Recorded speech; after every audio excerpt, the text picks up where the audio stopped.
From an incredibly stormy Edinburgh, you're listening to the Religious Studies Project with Christopher Cotter and David Robertson. David, who's coming up this week? The interview this week is with some junior scholar, some young up-and-coming guy called David Robertson. I think he's at Edinburgh, but I'm not sure. Anyway, so this is an interview with him about his new book or something. Doesn't really sound very interesting.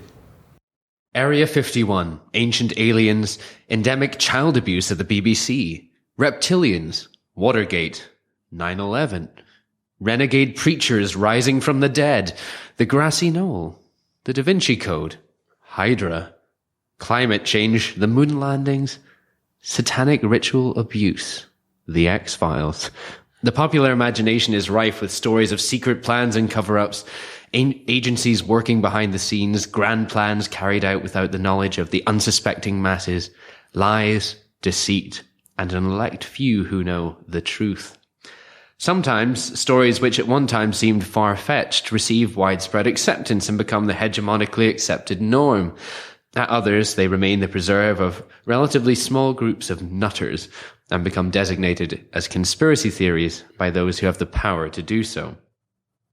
What might this popular discursive trope be able to tell us about contemporary Western society? How might scholars go about studying it, particularly when they themselves are frequently implicated as working against the truth by insiders? And what might all of this have to do with the contemporary academic study of religion?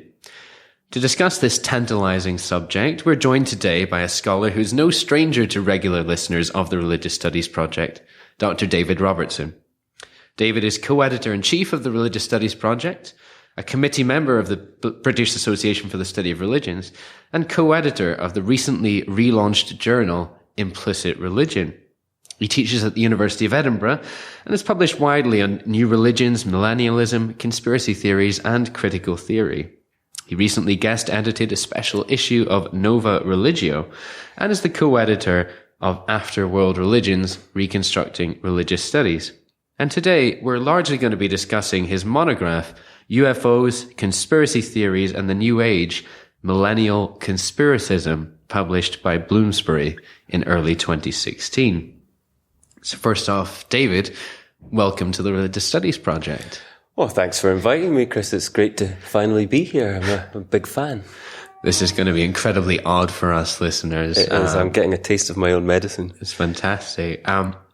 So, David, it was wonderful to be able to read your book, and particularly having gotten to know you pretty well over the last 5 years. I've been part of your journey, and I've heard a lot of the names and ideas gradually being dripped out in pub chats and conference presentations. But the listener hasn't had that experience. So just wondering, how did you get interested in this whole topic? It's something that's been bubbling for quite a while for you. The idea of writing about this kind of stuff occurred to me. I was lucky enough to take Steve Sutcliffe's course on New Age religion here in Edinburgh a few years ago, and one of the readings mentioned David Icke, and he was talking about his more sort of early, very sort of New Agey work on, the truth vibrations and this kind of stuff, but it rung a bell in my head because I remembered seeing the famous 1991 interview on Terry Wogan. Yeah. When I was a kid, I must have been 91, so I must have been 15 or 16. And I sort of got interested and searched out a few of his books again and thought, I want to read up about this guy. And obviously I'd heard of the reptilian stuff, as everybody had. So I started reading quite heavily on him, and I realized nobody was working on this kind of intersection of New Age ideas, millennial ideas, and conspiracy theories, despite the fact that a number of people mentioned it in passing, but nobody'd sort of done any sustained work. Why do these ideas fit together? It's not the idea of the New Age I was getting from people like Helas or Wouter Hanegraaff or even Steve Sutcliffe, who were all talking about this kind of we're all one, very positive Aquarian kind of idea. So that was the main thrust of it. Yeah. And I remember you saying in the book a number of times that you were maybe quite sort of uncomfortable with the way that Ike was treated by Wogan and the audience and the newspapers, etc.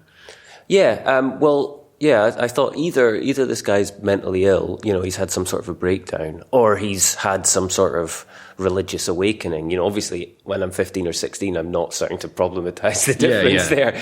But I sort of thought either way round, it's kind of cruel to be, openly mocking him, which was the memory I had of it. And it was certainly the situation in the press following it. I mean, he was brutally mocked for a long, long time. Very little sympathy for him at all. But I've been able to review the episode. I went to the BBC archives and rewatched it. And actually, Wogan isn't being as cruel as it seems. I mean, he is a little bit of playing to the audience. Yeah. But actually, he's kind of warning a colleague that he says things like, the moral aspects of what you're saying make sense to me. But the problem is you're making these predictions. And what's going to happen when they don't come true? And it's after he said that the famous line, they're not laughing with you, they're laughing at you, comes. He's warning him, you're setting yourself up for a fall here. So it's quite interesting anyway. But certainly he's still a major figure of fun. And recently there's been a couple of stories in the press where people have sought to discredit people by connecting them to Ike, like the Green Party, for instance, in a recent election. Exactly. He says, as I sit here with my Scottish Green Party bag. Well, indeed, yeah. Clearly there's a lot going on there in terms of methodological agnosticism, like similar issues when you're studying this sort of thing that scholars of religion would be facing, prophecy. And we'll come back to this towards the end of the interview. But just to press on, we've had this word conspiracy theories thrown around. And it is quite a loaded term, but maybe you could just tell us a little bit about what is a conspiracy theory? Where does the term come from? What does it mean? When is something a conspiracy and when's it not? And what's the difference between a conspiracy and a conspiracy theory? Right. Well, it's easy enough to define what a conspiracy is. Okay, it's people working together covertly for some criminal end. We can define that.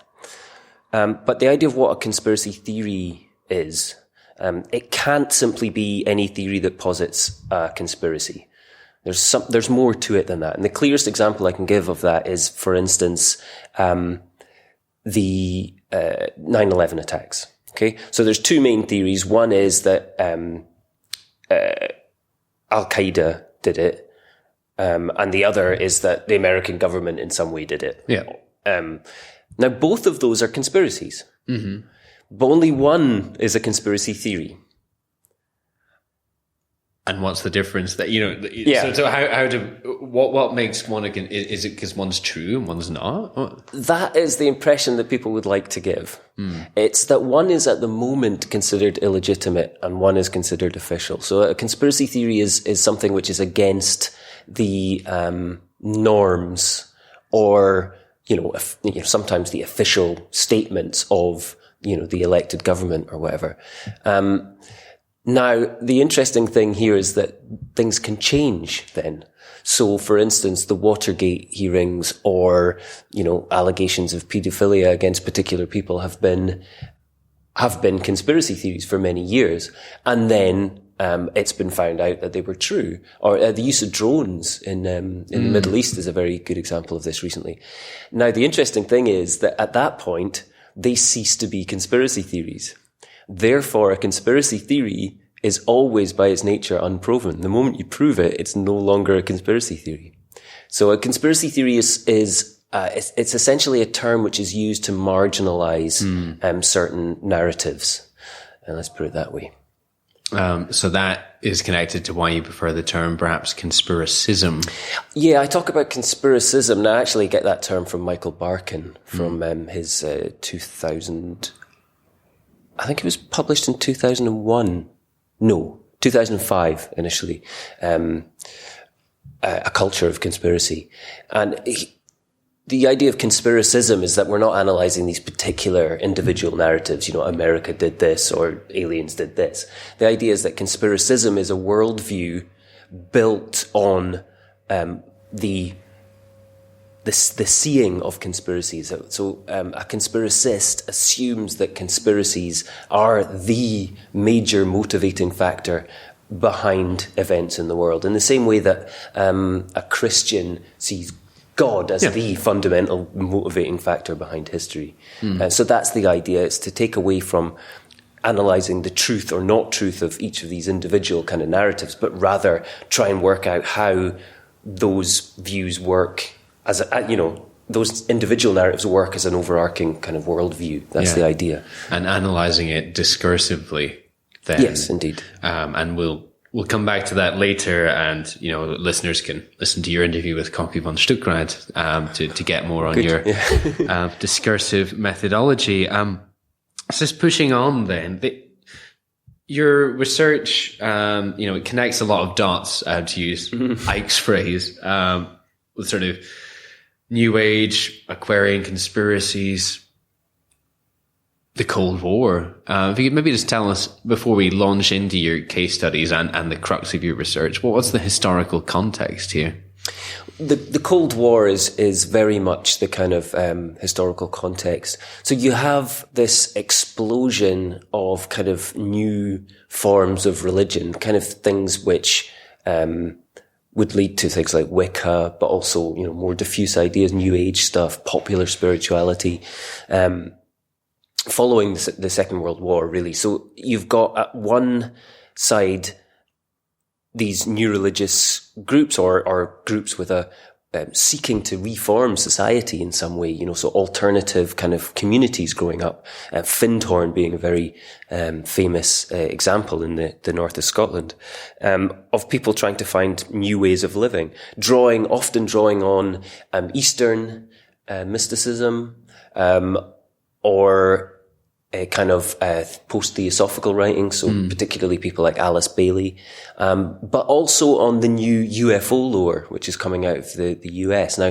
1947 is the first sighting of flying saucers, despite attempts by insiders to write that back further into history. Yeah. And that's a different conversation to have that we don't have time to do here. But the first flying saucer sighting in 1947 of these flying discs skipping across the water like a saucer, quickly kind of captures the public imagination. And the Roswell incident, or the alleged Roswell incident, is only 10 days later. And by the early 50s, UFOs are a feature of television, of best-selling books, of Hollywood movies. So they caught the imagination quickly, and they got taken up by these alternative communities and new religious movements.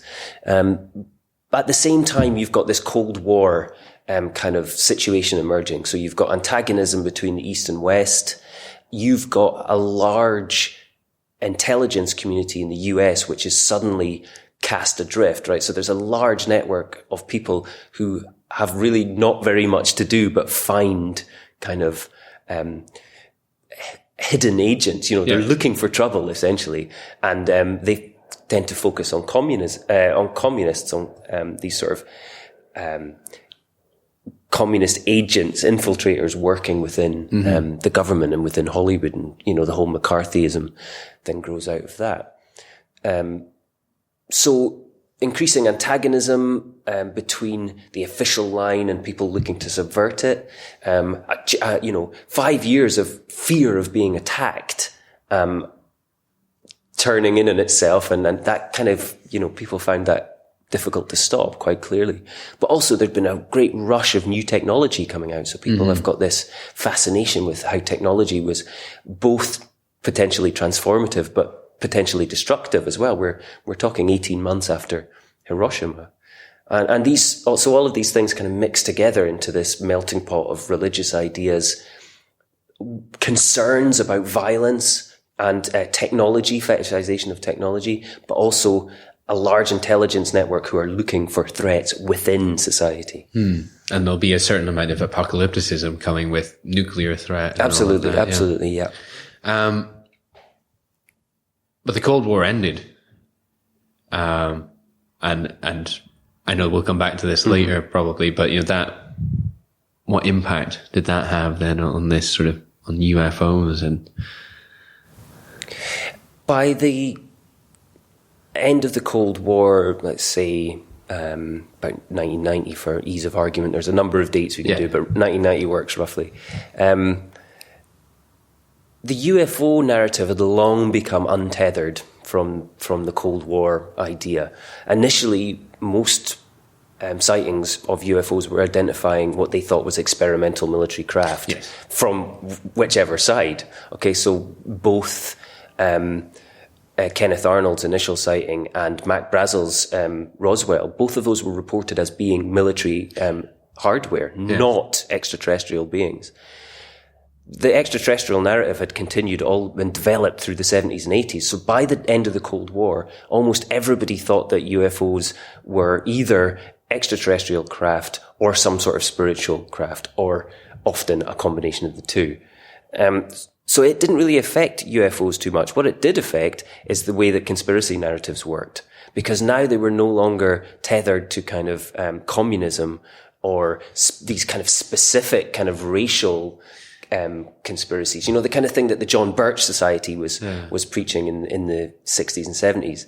Now it became this kind of amorphous threat. It was still within society, but it was much harder to identify who the bad guys actually were.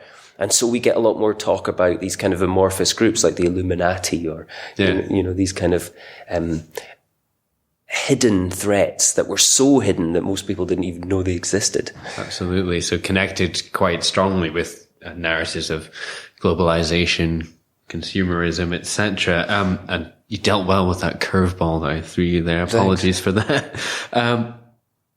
Just powering straight on then, how did you go about studying this? Clearly there's a large amount of historical research that you've done. But, you know, what else? Participant observation? What did you become a conspiracist? What do you do? I did a mixture of historical and ethnographic work of different types. There's a lot, most of the chapters in the book are, they set out the historical career of the person I'm talking about and their context.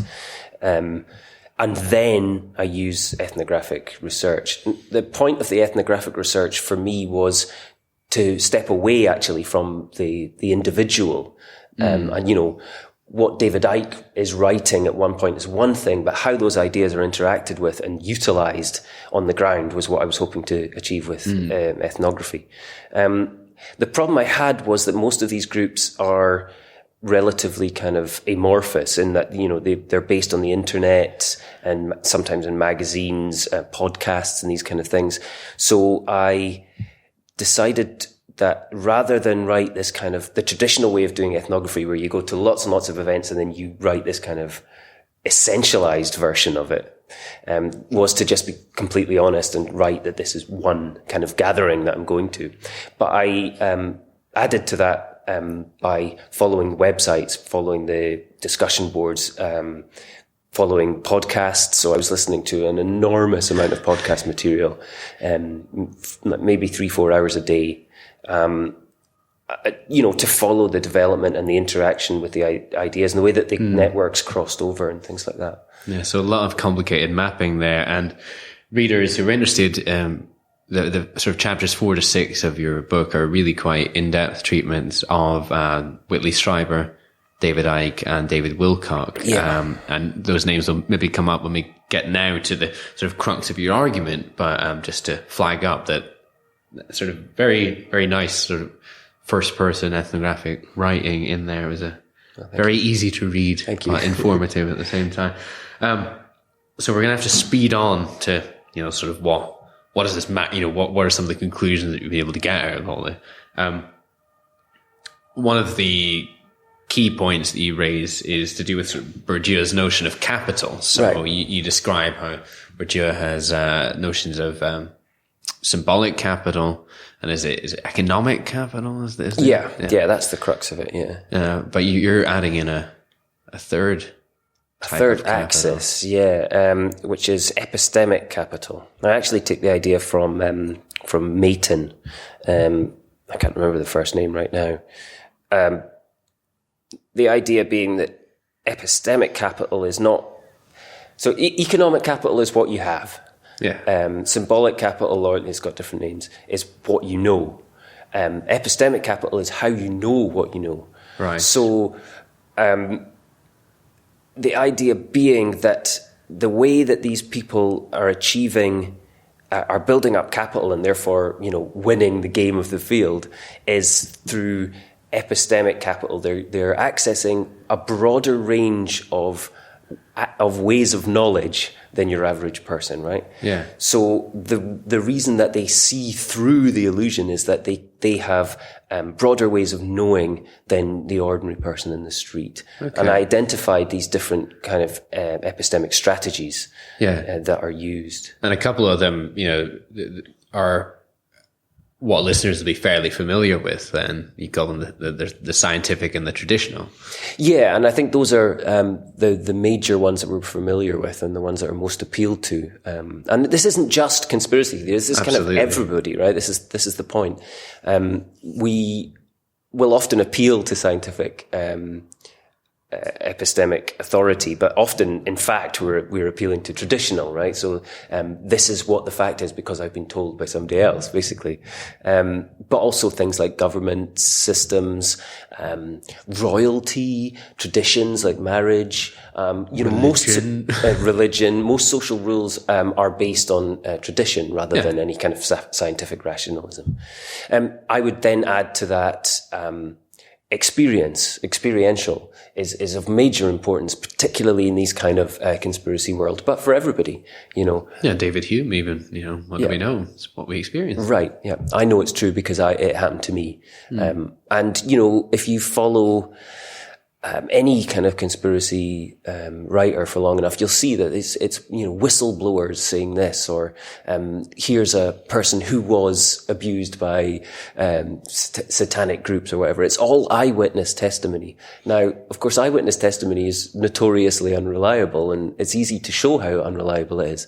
But it's the cornerstone of these kind of accounts. Not only the sort of whistleblower or the eyewitness, but also in experiences the self, right? So channeling kind of these kind of experiences of different realities and of different beings, they happen to the self. Yeah. And channeled is another source, is another one of those epistemic. Indeed. strategies. So it's a kind of self-authority that comes from somewhere else. So you're appealing to direct contact with a higher being. Now, anybody who's read Craig Martin's books, there's lots of good examples of that. I mean, for instance, the Vedas, right? We've got this example where the caste system is explained by being Vishnu's limbs. It's a famous passage. So channeling is essentially the same. You're saying this godlike or extraterrestrial or spiritual being is telling you what the case is. You don't have to believe me that the world's ending next week, but this deity says it's going to. Yeah. And the final strategy you call sort of synthetic. Synthetic. Is that is it a mix of them all? What's Synthetic is the kind of joining the dots approach where taking the basis of the sort of New Age idea of that everything's connected, right? Or, widely found in the occult kind of milieu. It says that we can prove things by, one eyewitness testimony over here, an odd symbolic thing over here. So, for instance, Icke's thesis that the governments are ruled by reptilian extraterrestrials is proven by channeled messages, finding reptilian symbols in a sweep of material from all over the world at different times, completely regardless of their cultural context. The random newspaper stories, blog posts by other, just this mishmash of all these different pieces of evidence thrown together. Yeah, and the authority comes from the artful presentation and synchron. Right. Yeah, exactly. It's look at these links I've made between all these disparate things, and they show this truth, underlying everything. It sounds like many an academic presentation that I've seen. Indeed, sometimes, So with these strategies and this notion of epistemic capital in mind, then we've kind of gone away from the place of UFOs, but UFOs are serving, you use the term as a discursive object between two distinct fields. Right. So the idea is we've got this kind of conspiracy theory world that we're maybe familiar with in a certain context. You know, we tend to associate with the American right, with like UFOs, assassinations, this kind of world. And then we've got this field of popular millennialism. I prefer to say that rather than New Age, because it includes things like, 2012 and all sorts of other popular end of the world scenarios. And that tends to be left wing. It tends to be associated with women, particularly, sort of peace and love and holistic ideas and things. And so I was trying to work out what it was that led people from one to the other, or, what was the middle ground that overlapped between these two fields that allowed them to come together. And I identified a few things, including sort of holistic health, alternative health therapies and ancient alien kind of, alternative archaeology, if you want to call it that, the sort of Graham Hancock kind of stuff. But I thought that UFOs was by far the strongest link between the two fields. And we've discussed some of the historical reasons for that already, but I think there's an important epistemological reason, which is that UFOs, since their first emergence in the 40s, have represented this kind of uncertainty about the boundaries of human knowledge and scientific knowledge particularly. And I'll have to direct listeners to the book for much more on that. I mean, we haven't been able to say much about it now. Time is ticking on, so we're going to have to just press on with a few. You make some very important points towards the end of the book about power.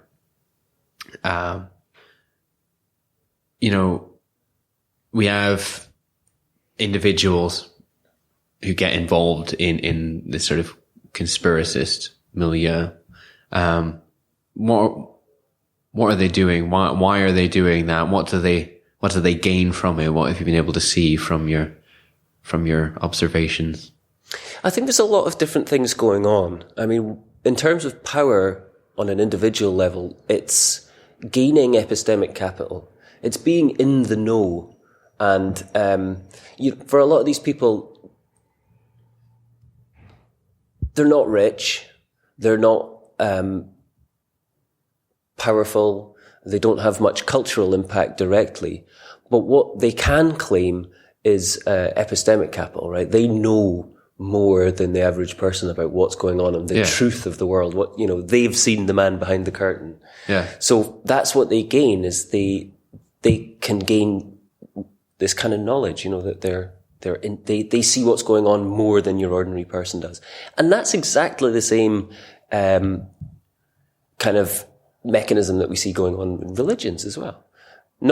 Maybe not for everybody, but there's in the West, particularly a certain type of religious person who's, they're seekers and then they find, right? And they know what the truth of the world is in a way that other people don't. And that's why they're driven to evangelize, It also, there's a sort of element that malevolent agents, there's a sort of theodicy aspect to it as well. I think that's a very strong aspect, and that ties to the idea of prophecy. So when prophecy fails, Leon Festinger's classic study of a UFO group actually, and how they responded when the prophesied end of the world failed to happen.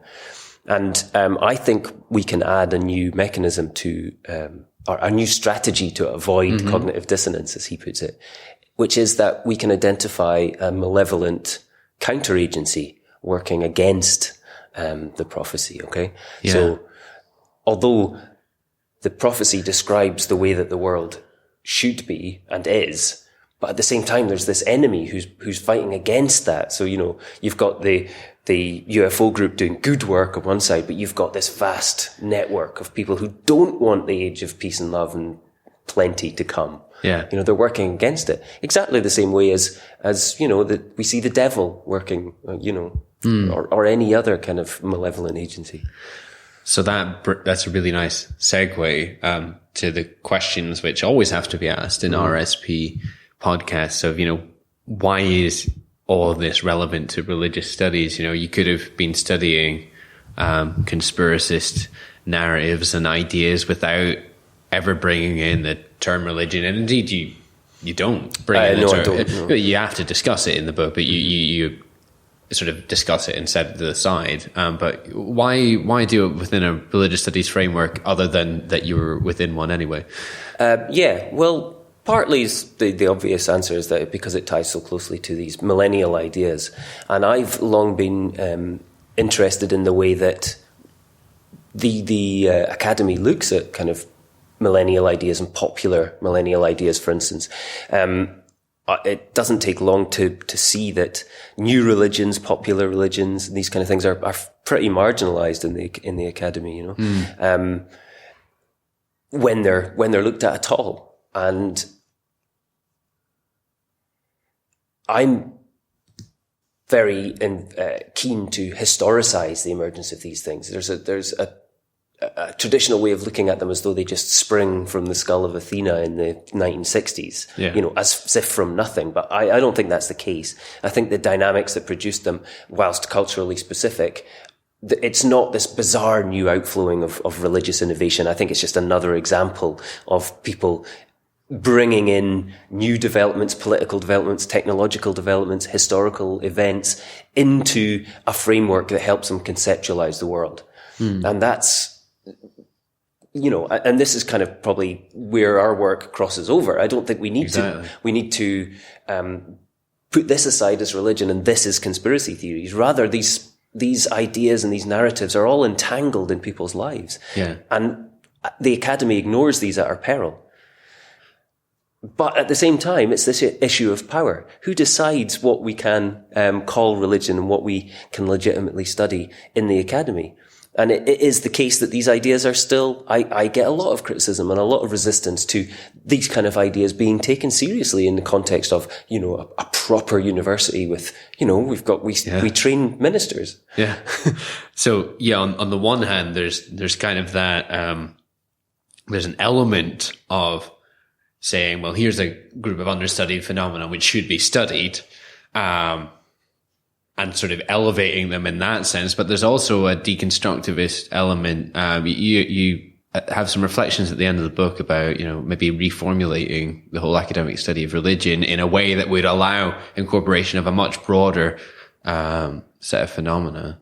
Yeah, I sort of suggest that we start from the point of view of looking at the systems of how these different epistemological approaches interact. So rather than legitimizing certain narratives which ascribe non-verifiable agencies in the world as worthy of study and of worthy of taking seriously, and other ones as not, let's look at all of these on an equal footing. We don't have to decide whether, does it really make much difference whether, Hinduism is a religion or New Age is a religion. Let's get past that and look at how all of these different structures of understanding the world, of gaining knowledge of the world, how they interact. And that's the kind of approach I would like to move into, but it might be a while before I get there. Exactly.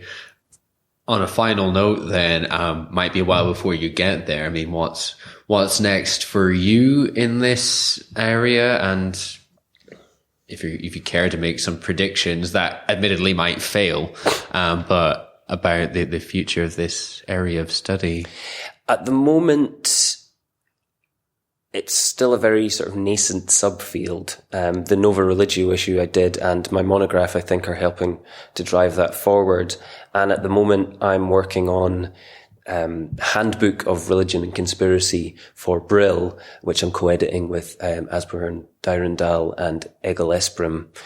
And that should be out early next year, hopefully. And that's going to be a large, in-depth volume that goes in, really covers the situation across the world, a lot of different case studies, looking at it from different theoretical perspectives that I couldn't bring in, like psychological and these kind of these different ways of looking at it. As for me, I don't know. I've got a few different books. I'm finding it very hard to get funding in this area because I think the conspiracy of the malevolent academia. Right, yeah, they're conspiring against me.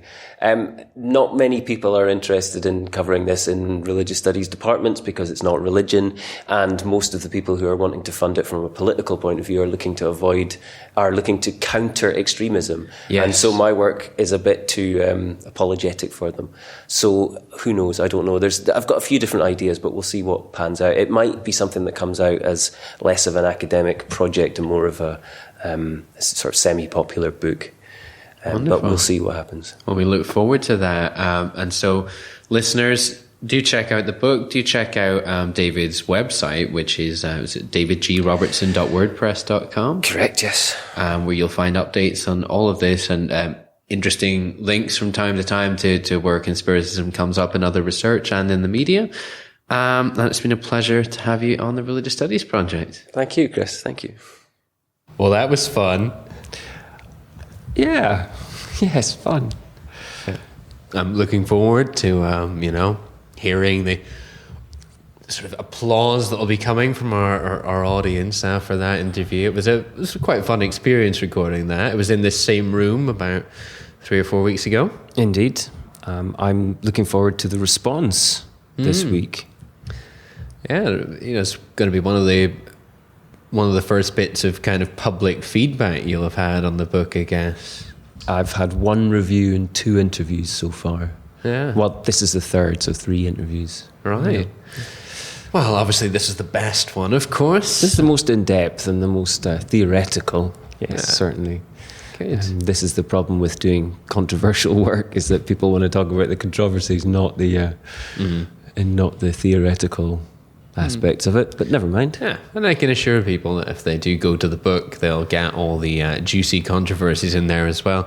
It was a really nice experience as well to spend a few days in your company whilst reading your book. It's always nice when you're doing that, preparing for an interview. Indeed. So thanks for listening to that, everyone.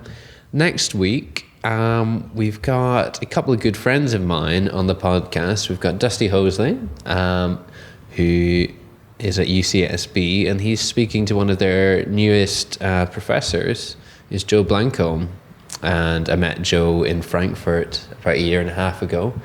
And they're talking largely around, there's an article that Joe had in the Journal for the Scientific Study of Religion on the political advantages of a polysemous secular. So the idea that the term secular has multiple interpretations and people can use it in discourse, but because it's so slippery and because their audience can hear what they want to hear in the term, it has political advantages. When you're using that term, you can use it to sort of encode ideology and sort of get your own point across without people realizing it. So it's going to be an excellent interview. Yeah, very interesting. We'll make a nice counterpoint to the interviews we've done on the construction of the term religion, so on and so forth.